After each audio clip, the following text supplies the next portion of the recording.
जय हिंद, this is Pallavi and a warm welcome to all of you on this YouTube channel. दोस्तों, आज के इस सेशन में हम सभी बीपीएससी के प्रीवियस ईयर क्वेश्चंस को चर्चा करने वाले हैं। घटना चक्र के बीपीएससी के प्रीवियस ईयर क्वेश्चंस केमिस्ट्री के वीडियोज़ में हम सभी आज तीसरे पार्ट में हैं। इससे पहले 2 पार्ट अपलोड किए जा चुके हैं। अगर आप उन्हें नहीं देखे हैं तो आप उन्हें जा कर के देख लें। ओके, तो चलिए आज के इस सेशन को हम सभी शुरू करते हैं। हमारा पहला जो क्वेश्चन है वो क्या है? वो है ट्राइग्लिसराइड क्या है? ट्राइग्लिसराइड क्या है?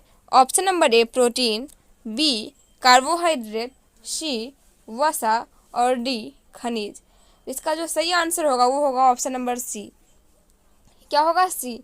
ट्राइग्लिसराइड क्या है? एक वसा है जो क्या है, हमारे शरीर में पाए जाने वाले वसा का एक प्रकार है और यह हमारे शरीर में भोजन से जो प्राप्त होता है अप्रयुक्त ऊर्जा उसको ट्राइग्लिसराइड में बदल देता है और यह वसा हमारे शरीर के कोशिकाओं में संचित रहता है। तो इसका जो सही आंसर होगा वो होगा ऑप्शन नंबर सी, वसा। ओके, चलिए नेक्स्ट क्वेश्चन। नेक्स्ट क्वेश्चन कुछ इस प्रकार है, ग्रेफाइट और हीरे के बारे में निम्नलिखित में से कौन सा स्टेटमेंट ट्रू है? तो हमारा जो पहला ऑप्शन है वो है, उनके पास एक जैसी क्रिस्टलीय संरचना है, उनकी कठोरता समान है, उनकी विद्युत चालकता समान है, या फिर आगे की भी स्टेटमेंट है जिसको हम देखेंगे। पहले इसको समझ लेते हैं। ग्रेफाइट और हीरा जो है वो क्या है? तो कार्बन का एक अपरूप है। क्या है? ग्रेफाइट और हीरा कार्बन का एक अपरूप है। इनकी क्रिस्टलीय संरचना समान नहीं है और ना ही इनकी कठोरता समान है। हीरा जहाँ प्राकृतिक रूप से प्राप्त होता है और यह सबसे अधिक कठोर होता है, वहीं जो ग्रेफाइट है वो क्या होता है? कम कठोर होता है। इन दोनों की कठोरता समान तो नहीं है। विद्युत चालकता भी इन दोनों का अलग अलग होता है, तो ये भी सही नहीं है। हाँ, ये ज़रूर है कि ये दोनों एक ही प्रक्रिया से गुजरते हैं। चलिए देखते हैं। ये कह रहा है वे एक समान रासायनिक प्रतिक्रिया से गुजर सकते हैं, तो ये जो है इसका सही आंसर होगा option number D is correct answer. यहाँ देख लेते हैं स्टेटमेंट। ग्रेफाइट और हीरा दोनों ही कार्बन के अपरूप हैं। इनकी क्रिस्टलीय संरचना अलग अलग होती है। हीरा जहाँ प्राकृतिक रूप से प्राप्त होता है और यह सर्वाधिक कठोर है, वहीं ग्रेफाइट कम कठोर होता है। ग्रेफाइट की विद्युत चालकता हीरे से अधिक होती है और ग्रेफाइट और हीरे दोनों कार्बन के साथ सहसंयोजी बंधों से बने होते हैं, इसीलिए इनके रासायनिक गुण भी क्या होते हैं?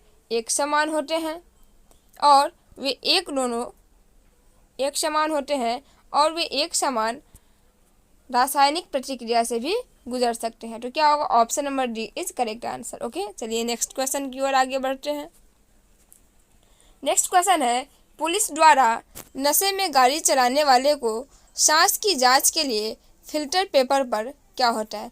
हम लोग देखते हैं कि पुलिस जो होती है वो जो नशे में गाड़ी चला रहा होता है उसकी जांच करने के लिए एक मशीन रखी हुई होती है और उस मशीन में जो फिल्टर पेपर होता है वो किसका होता है? पोटेशियम डाइक्रोमेट सल्फ्यूरिक अम्ल का, पोटेशियम परमैंगनेट सल्फ्यूरिक अम्ल का, सिल्वर नाइट्रेट लेपित सिलिका जेल का, या फिर हल्दी का। उपयुक्त में से कोई नहीं और उपयुक्त में से एक से अधिक।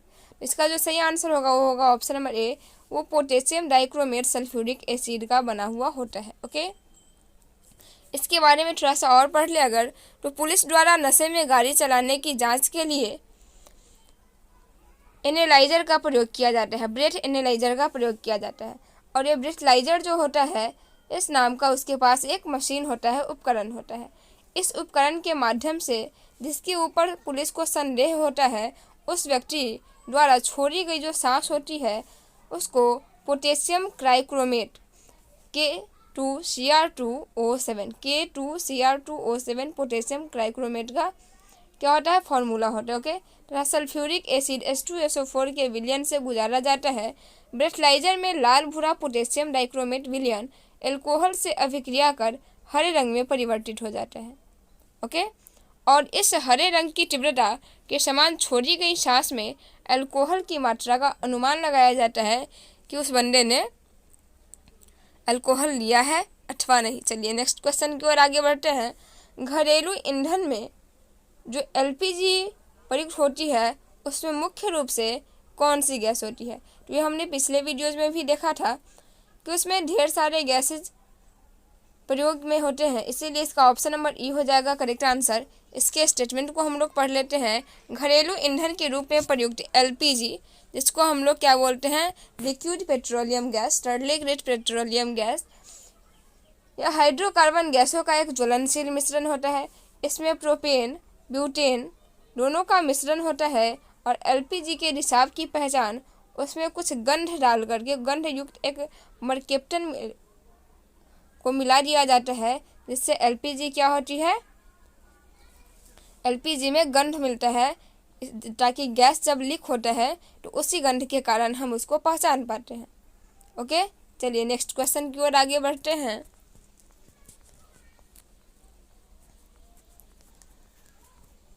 नेक्स्ट क्वेश्चन है, ग्रीन हाउस गैसों में मुख्य घटक होता है।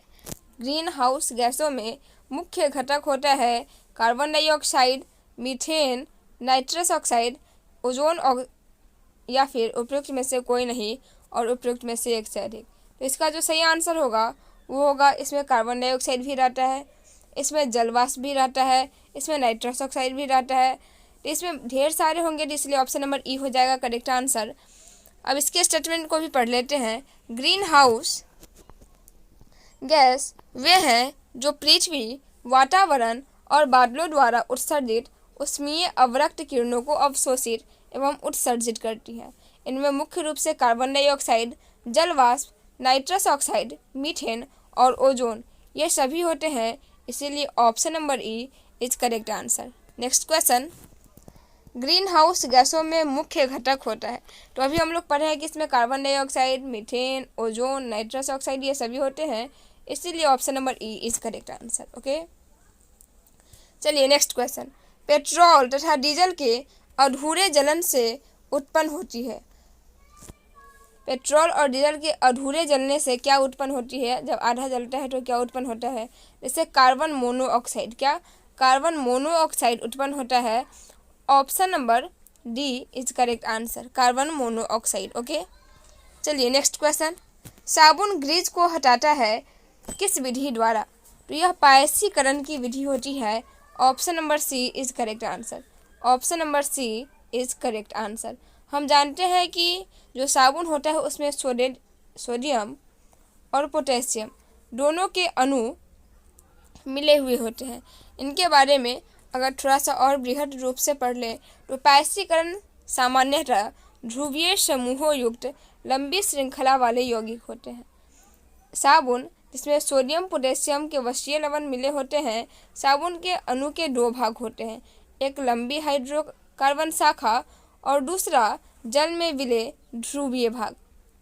पायसीकरण के दौरान साबुन का अध्रुवीय एल्किल समूह तेल या ग्रीस को घोल लेता है और ध्रुवीय समूह जल में घुल जाता है। जब इसे ठीक प्रकार से रगड़ा जाता है तो छोटी छोटी बूंदों में जल में निलंबित हो जाते हैं और जल के बहाव के कारण वे सरलता से बह जाते हैं। तो इसका जो सही आंसर होगा वो क्या होगा? पायसीकरण द्वारा। Option number C is correct answer. चलिए नेक्स्ट क्वेश्चन की ओर आगे बढ़ते हैं। Question number 49। चलिए क्वेश्चन नंबर 49 इसमें क्या है इसको देख लेते हैं। क्वेश्चन नंबर 49 में कह रहा है सूची 1 से सूची 2 को मिलाना है। ओके, लिस्ट ए इधर है और लिस्ट बी इधर है, इस दोनों को क्या करना है? मिलाना है और फिर इसका आंसर पता करना है। पहले हम लोग इसको मिला लेते हैं।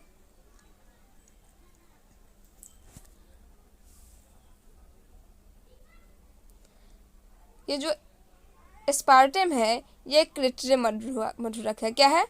कृत्रिम मधुरक है। फ्रेऑन जो है वो प्रशीतक है। क्या है? प्रशीतक है। नियोप्रीन एक संश्लेषित रबर है। क्या है? संश्लेषित रबर है। और बच गया बेनाड्रिल, तो ये प्रतिहिस्टामिन है। क्या है? ओके, तो ए का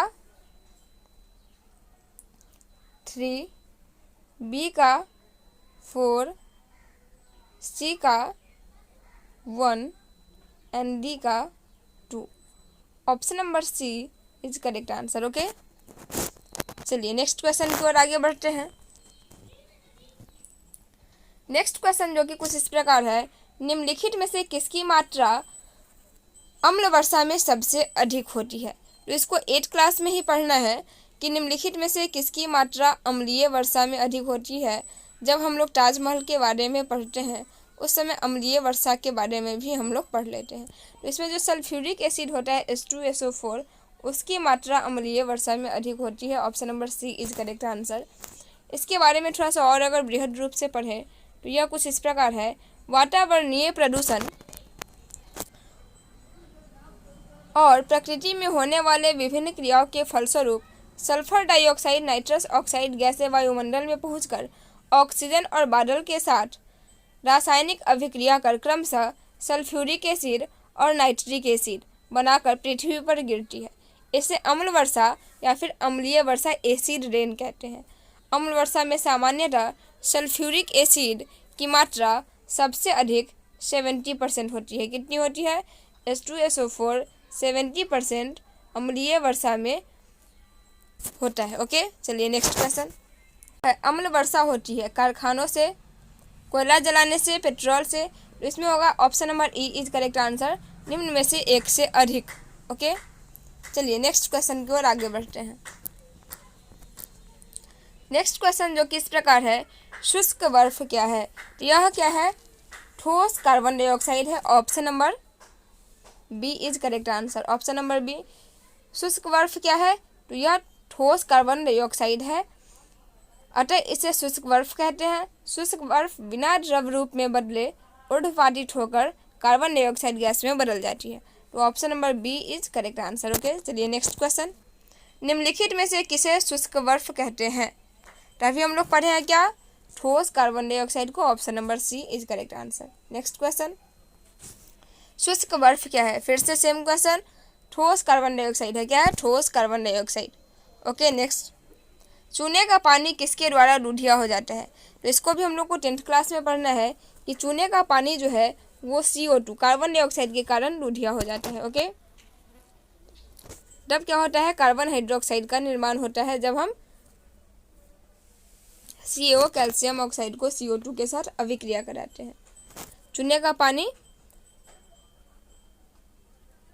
कैल्शियम हाइड्रोक्साइड के तनु जलीय विलयन का नाम है। जब कार्बन डाइऑक्साइड गैस को चूने के पानी में प्रवाहित करते हैं तो चूने का पानी कैसा हो जाता है? दूधिया हो जाता है। Option number B is correct answer. Next question, निम्नलिखित में से कौन सा सीमेंट का मुख्य घटक है? तो क्या होगा? चूना, पत्थर, जिप्सम, सिलिका, मिट्टी, राख, उपयुक्त में से एक से अधिक। एक से अधिक। Option number A is correct answer. Next question, एक कार बैटरी में प्रयुक्त विद्युत अपघट्य होता है। इसको भी हम लोग कल पढ़े हुए थे, सल्फ्यूरिक एसिड। क्या हो जाएगा? Option number B is correct answer. Okay, battery में इसका प्रयोग किया जाता है। नेक्स्ट क्वेश्चन, निम्नलिखित में से किसमें कार्बन नहीं है? किसमें कार्बन नहीं है? तो इसमें भी देख लेते हैं।